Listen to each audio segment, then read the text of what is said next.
साथियों नमस्कार। अभी 1 फरवरी को भोपाल में देश की 2 बड़ी यूनियनों के पदाधिकारियों की बैठक हुई और बैठक सुबह से शाम तक चली और काफ़ी अच्छे परिणाम उसके आए। उसमें तय किया गया कि 12 फरवरी को देश के सभी ईपीएफ कार्यालयों के सामने प्रदर्शन किया जाएगा एवं ईपीएफ कमिश्नर को ज्ञापन दिया जाएगा। दूसरा ये तय हुआ कि सीबीटी मेंबर जो सेंट्रल बोर्ड ऑफ ट्रस्टी के मेंबर हैं, जिसमें 10 मेंबर यूनियन के हैं, 10 मेंबर उद्योगपतियों के हैं, उन सबसे चर्चा की जाएगी और उनको भी इस मामले में ज्ञापन दिया जाएगा कि पेंशन, मिनिमम पेंशन, न्यूनतम पेंशन को बढ़ाने की दिशा में काम करें। उसके बाद तीसरा एक्शन ये हुआ कि सभी सांसद और विधायकों को भी इस बारे में अवगत कराया जाएगा, क्योंकि जो सत्ताधारी पार्टी है वो सुन नहीं रही और वहाँ ज़्यादा लोग बोल भी नहीं पा रहे।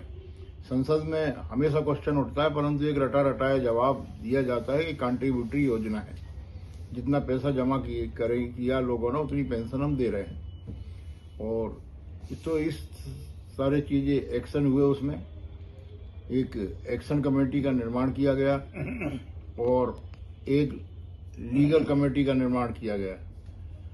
आगामी 6 मार्च को गोवा में निवृत्त कर्मचारी 1995 राष्ट्रीय समन्वय समिति की बैठक होने जा रही है। यह कार्यकारिणी की 9वीं बैठक है। सबसे पहली बैठक 24 अप्रैल 2016 को भोपाल में हुई थी। तो इस बैठक में भी काफ़ी निर्णय लिए जाएंगे। अब 2 संगठनों को मिला के एक एक्शन कमेटी बनी है और हर जगह एक्शन कमेटी की मीटिंग होंगी, हर जगह एक्शन कमेटी के लोग काम करेंगे। तो हम उम्मीद कर रहे हैं कि भविष्य में अच्छे परिणाम देखने को मिलेंगे। अब साथी अनिल वाजपेयी, जो मध्य प्रदेश की यूनियन के संरक्षक हैं और नेशनल वाइस प्रेसिडेंट हैं, आज की बैठक को संबोधित करेंगे। नमस्कार मित्रों, ईपीएफ 95 पेंशन की लेकर मध्य प्रदेश में जितनी जागरूकता है उतनी जागरूकता अन्य प्रदेशों में होना चाहिए।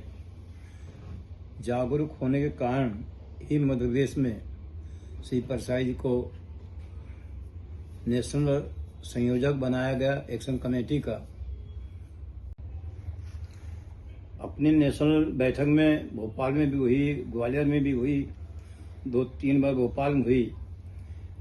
तो मेरा भोपाल के मध्य प्रदेश के सेवानिवृत्त कर्मचारियों से मेरा अनुरोध है कि अभी भी जिन लोगों के पेंशन के संबंध में न्यायालयीन प्रकरण चल रहे हैं या परसाई जी के माध्यम से भी जबलपुर में बहुत सारे केस लगाए गए हैं, उन केसों के कारण ही इन लोगों को पेंशन मिल रही है और जागरूकता के कारण पेंशन मिल रही है। हम लोगों का मध्य प्रदेश में महीने में 1 बार 2 बार कमिश्नरों से चर्चा करके अपने कर्मचारियों की समस्या हल करने के लिए, उनके निराकरण करने के लिए, यानी हम ये कहते हैं कि 24/7 पूरे ओवर परसाई जिसमें लगे हुए हैं, एकमात्र उद्देश्य है और उन लोगों के लिए काम कर रहे हैं। जो नौकरी में काम कर रहे हैं वो तो अलग, उनको तनख्वाह बढ़िया मिल रही है, अभी वो सोच नहीं रहे। जो को नौकरी में नहीं है, रिटायर हो गए, उनको कोई आशा नहीं थी उसके, जिनके लिए वो काम कर रहे हैं, सेवा समर्पित भावना से काम कर रहे हैं। इसके लिए मैं पूरे मध्य प्रदेश के कर्मचारियों की ओर से परसाई जी को बधाई देता हूं कि वो एक पुण्य काम कर रहे हैं। हम लोग कहीं जाते हैं दर्शन करने, भगवान के दर्शन करने, तो ईपीएफ के लोग जितने हैं वो परसाई जी की ओर देख रहे हैं। उनके लिए वही उनकी आस्था है कि हमारा जो भी अगर मध्य प्रदेश होगा वो सिर्फ परसाई जी के माध्यम से होगा, इसलिए उनकी आस्था भी जुड़ी है। अनेक लोग रोज यहाँ आते हैं और अपने काम के लिए, कोर्ट केस के लिए, कहीं समस्या के लिए लड़ाई लड़ने वाला एकमात्र नेता ईपीएफ 95 का है। तो मैं आप सबके मध्य प्रदेश के सही से पूरे राष्ट्र के लोगों से भी अनुरोध है कि परसाई जी द्वारा जो नंबर जारी किया गया है उसके माध्यम से अन्य प्रदेशों में कोई समस्या आ रही हो तो उसको परसाई जी को संपर्क करें, उनके माध्यम से उनकी समस्या का निराकरण हल होगा, ये मेरा विश्वास है। एक जानकारी और साथियों मैं आपको देना चाहता हूं कि हम लोगों ने एक नया केस लगा रहे हैं जबलपुर में। 12 केस हमारे पहले से लगे हुए हैं 13वां केस अभी लग रहा है और एक अलग तरह का केस है ये, जिसमें हम ईपीएफओ ने जो हायर पेंशन की गणना की है उसको चैलेंज कर रहे हैं।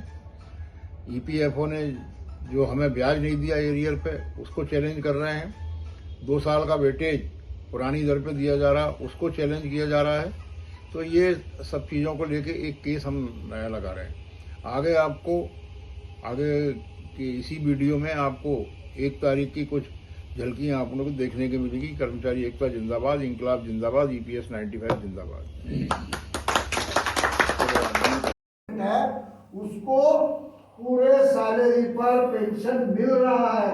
तो इनके सारे जो झूठ रचे गए हमारे खिलाफ है वो सारे झूठ हम तोड़ के रखेंगे और सच की जीत होगी। इस पर हम विश्वास रखेंगे। बहुत अच्छा हो गया है कि यूनाइटेड एक्शन कमेटी बना है।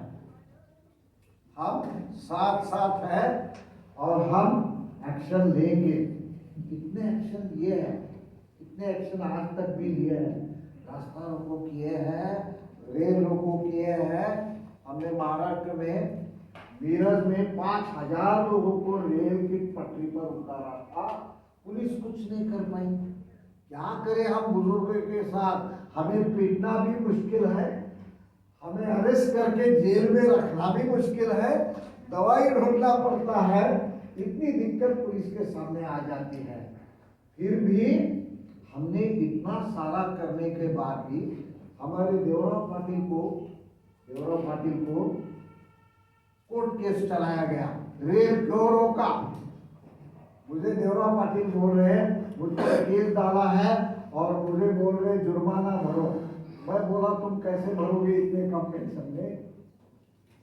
कोर्ट को बोल दो अगर मुझे कोई खरीद रहा है तो मार्केट में बेच दो और अपना जुर्माना वसूल कर लो। क्या कर सकते हमारे साथ कुछ नहीं कर सकते। और जो सम्मान हमने इस देश को दिया है उसके साथ खिलवाड़ भी नहीं कर सकते। तो ये हमारी ताकत है। इस ताकत के साथ हम आगे चलेंगे और ये यूनाइटेड एक्शन कमेटी बनाने में सब लोगों ने आपने जो सहमति व्यक्त की है और साथ दिया है इसके लिए आप सबका मैं शुक्रगुजार हूँ। धन्यवाद।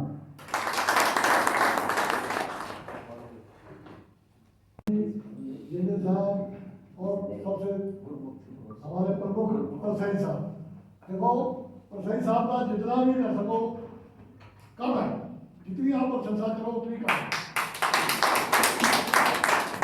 जितना ये लड़ रहे हैं ना उतना तो हम भी नहीं लड़ रहे देखा जाए।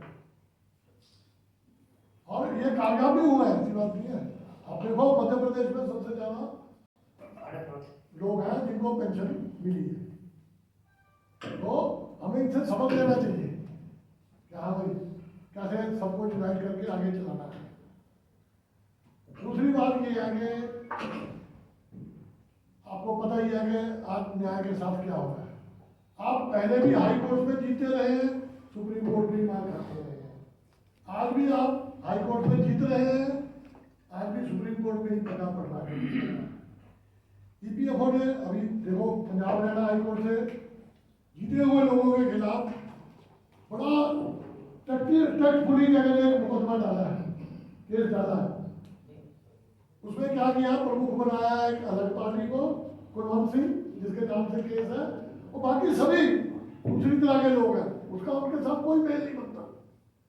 वो एक ही चीज से कई शिकार करना चाहते हैं, एग्जेप्टेड, अनएग्जेप्टेड, प्री 14, पोस्ट 14 सब उसी में आ जाएगा जो भी फैसला होता है।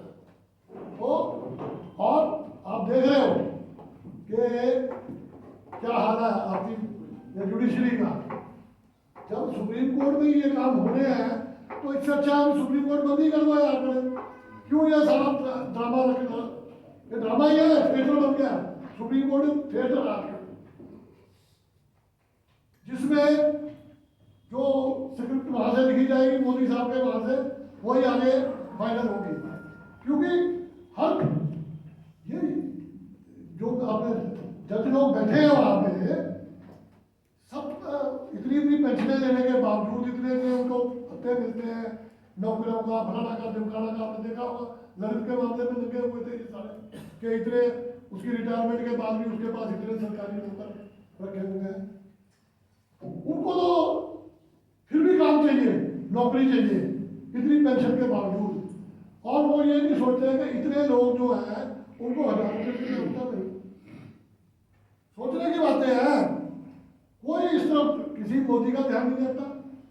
मोदी का ध्यान तो सिर्फ ये है कहाँ पैसा पड़ा हुआ है उसको निकाला जाए और अपने बीजेपी के बड़े बड़े वो बन जाए। हर जगह आप देख लो, छोटे से छोटे शहर में भी बीजेपी का बिल्कुल हर जगह मॉडल ऑफिस मिलेगा आपको, जिसमें सभी सुविधाएं होंगी। 9,000 रुपए मिनिमम पेंशन देना पड़ेगा, 9,000 रुपए मिनिमम पेंशन देना पड़ेगा। इंकलाब जिंदाबाद, जिंदाबाद जिंदाबाद इंकलाब जिंदाबाद, जिंदाबाद जिंदाबाद इंकलाब जिंदाबाद। जिंदाबाद जिंदाबाद हरजोर जुल्म की टक्कर में संघर्ष हमारा नारा है, हरजोर जुल्म की टक्कर में संघर्ष हमारा नारा है, हरजोर जुल्म की टक्कर में संघर्ष हमारा नारा है, हरजोर जुल्म की टक्कर है। संघर्ष हमारा नारा है। जीना है तो मरना सीखो, कदम कदम पर लड़ना सीखो। जीना है तो मरना सीखो, कदम कदम पर लड़ना सीखो, जीना है तो मरना सीखो, कदम कदम पर लड़ना सीखो, जीना है तो मरना सीखो। कदम कदम पर लड़ना सीखो। साथियों, दो शब्द का सबसे अच्छा नारा जो हमारी नर्मदा बचाओ आंदोलन की बहन है मेघा पाटकर जी जितने गले गले पानी में खड़े होकर लगाती थी, लड़ेंगे जीतेंगे, लड़ेंगे जीतेंगे, लड़ेंगे जीतेंगे, लड़ेंगे जीतेंगे। EPS 95 जिंदाबाद, जिंदाबाद जिंदाबाद EPS 95 जिंदाबाद, जिंदाबाद जिंदाबाद EPS 95 जिंदाबाद, जिंदाबाद जिंदाबाद हमारी यूनिटी जिंदाबाद, जिंदाबाद जिंदाबाद हमारी